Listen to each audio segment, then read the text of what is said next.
On attaque maintenant l'exercice numéro 4 et on va changer de méthode de résolution de l'équation non linéaire f x égale à 0. On va considérer la méthode du point fixe. Alors, je vous rappelle ce que c'est qu'un point fixe. Un point fixe pour une fonction f, c'est lorsque f de x est égal à x. Donc, l'image de x via la fonction f, c'est lui-même. On va utiliser cette propriété pour résoudre l'équation non linéaire f x égale à 0. On vous donne la fonction fx qui est égale à x3 moins x moins 1, donc c'est un polynôme de degré 3, qui est égal à 0. Et on vous donne l'intervalle AB comme étant égal à 1, 2.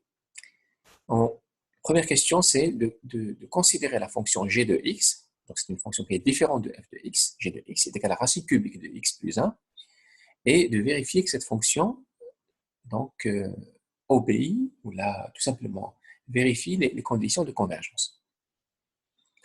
Deuxième question, c'est de calculer la solution et on vous donne à la fois la valeur initiale x0 égale à 1,5 et epsilon, donc c'est la précision qui est égale à 10 puissance moins 2. Alors, d'où vient la fonction g? G est construite de manière à ce qu'on fasse apparaître le point fixe. Donc, on va transformer la fonction f de x en, donc, à partir du polynôme ici, on va écrire que x3 est égal à x plus 1, d'accord? Ensuite, je vais prendre la racine cubique. Donc, x est égal à racine cubique de x plus 1. Et donc, on va considérer la fonction g qui fait en sorte que la solution que je recherche soit un point fixe. Donc, g de x égale à x.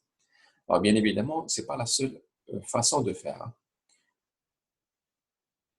Vous pouvez avoir une autre façon ou deux autres façons de faire.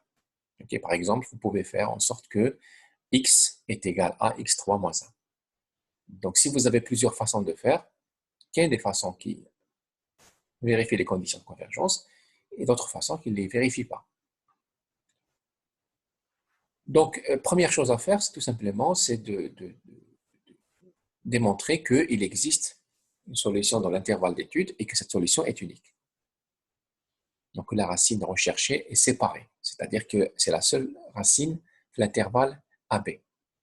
Donc ici, on va utiliser le théorème des valeurs intermédiaires, on va calculer f de A, donc c'est f de 1. Ici, donc c'est 1 moins 1, ça fait 0 moins 1. D'accord, le résultat c'est moins 1. f de 2, je remplace x par 2, ça fait 2 puissance 3, ça fait 8, moins 2, ça fait 6, moins 1, ça fait 5. Donc f de A fois f de B est négatif.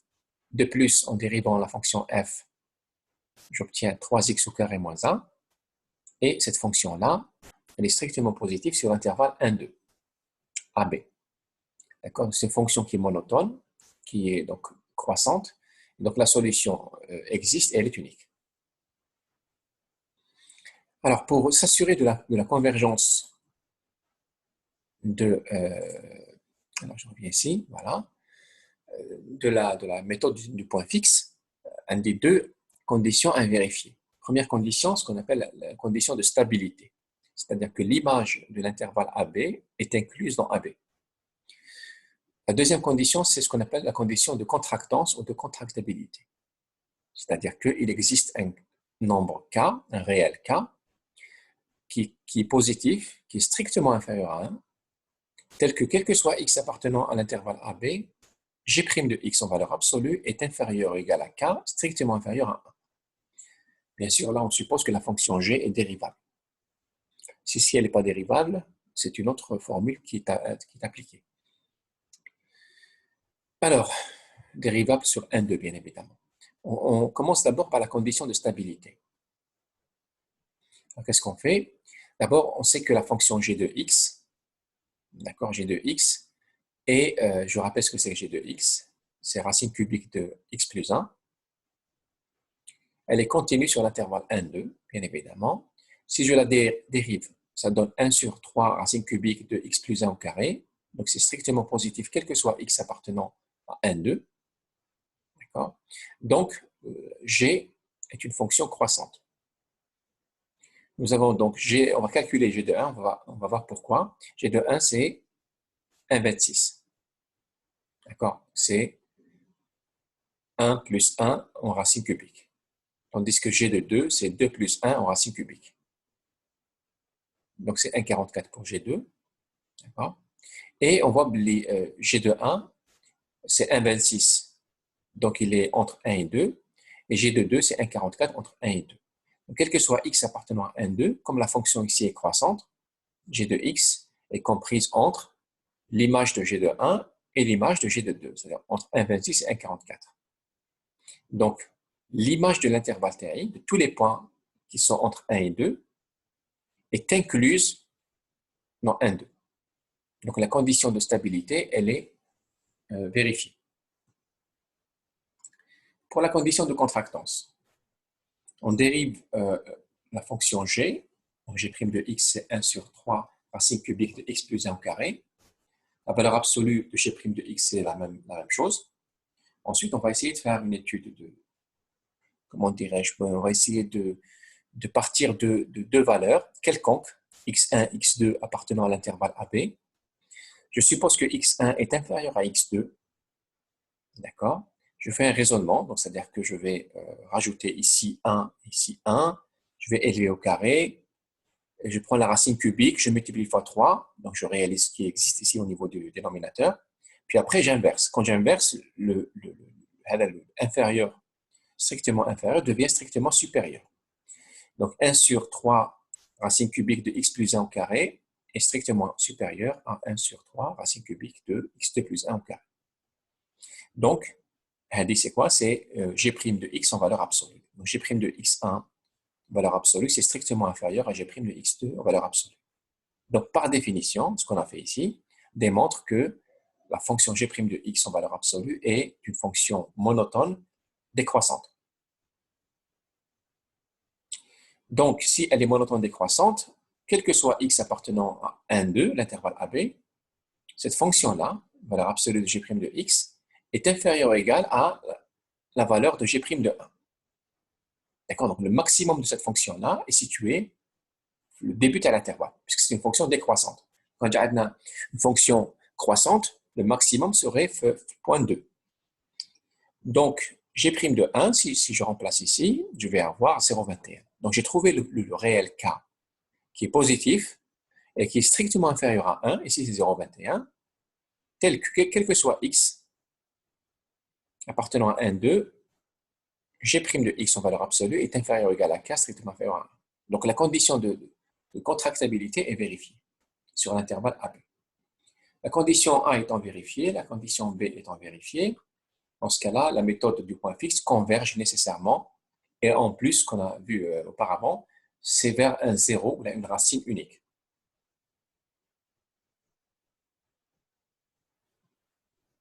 On écrit la formule récursive. La formule générale pour la méthode du point fixe, c'est que xk est égal à g de xk moins 1. La fonction g, c'est celle qui a été choisie pour cet exercice-là. Et donc, c'est racine cubique de xk moins 1 plus 1. K variant de 1, 2, etc. etc. Alors, comme on a choisi la précision epsilon, c'est 10-2, donc c'est 0,01, on va construire ici un tableau. Alors, ici, on n'a pas mis le K, mais ce serait souhaitable de le mettre. Donc, xk, le 1,5, c'est la valeur initiale, donc c'est x0, pour k est égal à 0. Et ça, c'est l'erreur, c'est la différence en valeur absolue entre le xk et xk moins 1. D'accord? Donc, si je prends x0 est égal à 1,5, je vais le remplacer ici, la formule récursive. 1,5 plus 1 en racine cubique, ça me donne 1,357. Je calcule l'erreur. Donc, c'est 1,357 moins 1,500 en valeur absolue, ça fait 0,143.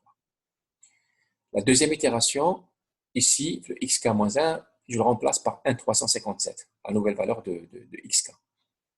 J'obtiens x2 est égal à 1,331 et une erreur de 0,026.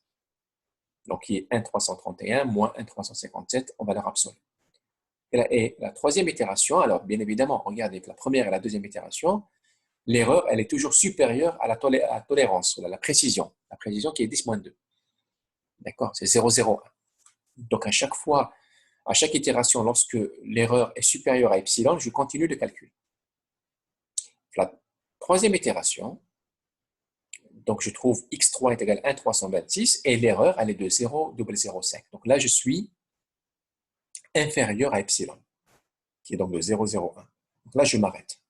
La dernière itération, c'est la troisième itération. Et la solution de mon problème, de fx égale à 0, la racine de cette équation non linéaire, c'est 1, 326. Et là, bien évidemment, on a pris 3 chiffres après la virgule, parce que tout simplement, la tolérance était 10 puissance moins 2. Donc, si j'ai une tolérance de 10 moins, par exemple, n, je vais prendre n plus 1, chiffre après la virgule, pour voir à quel moment je descends en dessous de cette tolérance-là, et donc je vais arrêter les calculs.